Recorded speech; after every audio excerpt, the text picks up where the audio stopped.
Hello friends, if you see the ocular beta blockers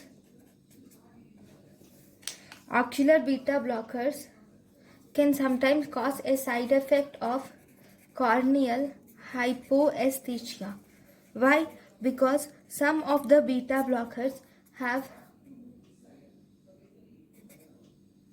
membrane stabilizing agents. So in glaucoma, if you see in glaucoma, we should use the beta blockers with no or minimum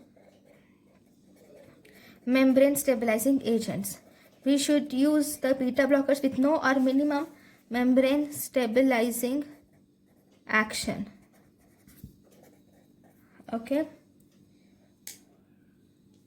So if you see propranolol is not used for ocular issues because why? Because the reason is because the propranolol has highest membrane stabilizing action, and because of this highest membrane stabilizing action, it will cause maximum corneal hypoesthesia. So this propranolol is not used for ocular use. Okay. Now this is about the propranolol. Thank you for watching.